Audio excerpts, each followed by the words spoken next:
आज आपण custard powder न वापरता उपवासाचे कस्टर्ड कसे बनवायचे ते पाहणार आहोत. अतिशय सोपी रेसिपी आहे. खायला खूप टेस्टी लागते. इथे मी पाव वाटी साबुदाणा घेतलेला आहे. आता हा साबुदाणा आपण 2 ते 3 मिनिटं भाजून घ्यायचा आहे. हलकासा भाजून घ्यायचा आहे. आता 2-3 मिनिटं झालेली आहेत. आपला साबुदाणा छानपैकी भाजून झालेला आहे हलकासा. आता आपण गॅस बंद करूया आणि हा साबुदाणा थंड करून घेऊया. आता हा थंड झालेला आहे. आता थंड झाल्यानंतर मिक्सरला बारीक फाईन अशी पेस्ट करायची आहे. पेस्ट नाही, पावडर करायची आहे. तुम्ही पाहू शकता बारीक पावडर झालेली आहे. थोडीशी जाडसर आहे, म्हणून आपण बारीक चाळणीने चाळवून घ्यायची आहे. हे बघा, अशा पद्धतीने बारीक इथे मी गाळणी घेतलेली आहे आणि चाळवून घेऊया अशी. आता सर्व पावडर मी अशी चाळवून घेतलेली आहे. ही राहिलेली पावडर आहे, तुम्ही थालीपीठसाठी वापरू शकता. आता आपली फाईन अशी पावडर तयार झालेली आहे. आता 2 चमचे पावडर घ्यायची आहे, जी आपण चाळवून घेतली आहे ती. आणि इथे मी 1 वाटी दूध घेतलेलं आहे. गरम करून गार केलेलं दूध आहे, ते घेतलेलं आहे. आणि ही पावडर अशी व्यवस्थित मिक्स करून घेऊया, जेणेकरून कस्टर्ड करताना आपल्या या पावडरच्या गुठळ्या होणार नाहीत. हे बघा, जशी जशी भिजेल तशी दाटसर होईल. आता इथे मी अर्धा लिटर दूध घेतलेलं आहे. तुम्ही फुल क्रीम दूध वापरू शकता किंवा साधं दूध वापरलं तरी चालेल. आणि ही जी भिजवलेली पावडर आहे ती आपण ह्यामध्ये घालायचं आहे. अजून मी गॅस चालू केलेला नाही. व्यवस्थित मिक्स करून घ्यायचं आहे आणि त्यानंतर गॅस ऑन करायचा आहे. म्हणजे काय होतं की जी साबुदाण्याची पावडर आहे त्याच्या गुठळ्या होत नाहीत.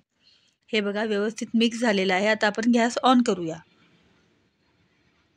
मी गॅस ऑन केलेला आहे. गॅस ऑन केल्यानंतर सतत ढवळत राहायचं आहे, जेणेकरून खाली लागणार नाही. आपलं जे मिश्रण आपण घातलेलं आहे यामध्ये साबुदाण्याचं, ते खाली लागणार नाही.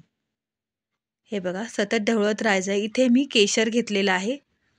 तुम्ही जर उपवासाला केशर खात नसाल तर स्किप केलं तरी चालेल, परंतु उपवासाला चालते. हे बघा, व्यवस्थित असं सतत ढवळत राहायचे. 3 ते 4 मिनिटं सतत ढवळत राहायचं आहे इथे आपण. तुम्ही बघू शकता अगदी दाटसर असं हे मिश्रण आपलं तयार होते. हे बघा, सतत ढवळत राहायचं आहे. अगदी पटकन होतं, काही वेळ लागत नाही. इथे जवळपास मला 3 ते 4 मिनिटं झालेली आहेत. आता त्यामध्ये अर्धी वाटी साखर घालायची आहे आणि पुन्हा 1-2 मिनिटं आपण हे व्यवस्थित मिश्रण ढवळून घेऊया. टोटल इथे 4 ते 5 मिनिटं लागतात. हे बघा, तुम्ही बघू शकता. जसं जसं तुम्ही ढवळत राहाल तसं जसं ते दाटसर होत राहील आणि थंड झाल्यानंतर त्याचा दाटसरपणा आणखीन वाढतो. हे बघा, इथे टोटल मला 4 ते 5 मिनिटं पूर्ण झालेली आहेत. तुम्ही बघू शकता अगदी दाटसर असं आपलं हे मिश्रण तयार झालेलं आहे. हे बघा, सतत ढवळत राहायचं आहे. आता तुम्ही बघू शकता असं दाटसर असं आपलं मिश्रण तयार झालेलं आहे आणि साबुदाणाची जी पावडर आहे ती पूर्णपणे शिजली आहे. हे बघा, तुम्ही बघू शकता.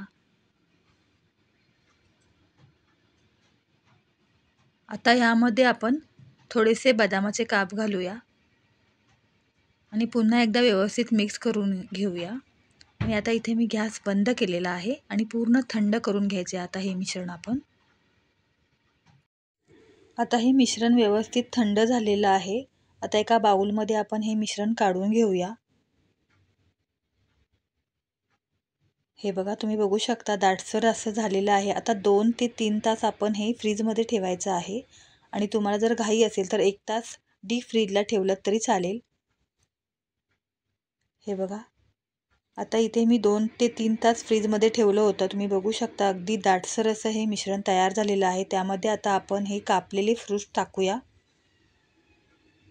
उपवासाला अतिशय छान लागते. पोटभरीची रेसिपी आहे आणि फ्रूटही खाल्ले जातात. आता इथे मी कापलेले ॲपल, चिकू, केळं आणि डाळिंब घेतलेलं आहे. तुमच्याकडे जी फळं असतील ती तुम्ही यामध्ये घातलीत तरी चालेल. हे बघा, अगदी मस्त दाटसर असं आपलं हे उपवासाचं कस्टर्ड तयार झालेलं आहे. चवीला अप्रतिम लागतं. नक्की उपवासाला हे ट्राय करा. ज्यांचा उपवास असेल त्यांना जर तुम्ही हे कस्टर्ड खायला दिले तर खाणारा खुश झाल्याशिवाय राहणार नाही. अतिशय चविष्ट आणि स्वादिष्ट असं हे कस्टर्ड तयार झालेलं आहे उपवासाचं. नक्की उपवासाला ट्राय करा. रेसिपी आवडल्यास लाईक करा. चॅनलवर नवीन असाल तर सबस्क्राईब करा. पुन्हा भेटूया अशा साध्या सोप्या रेसिपीसोबत. धन्यवाद.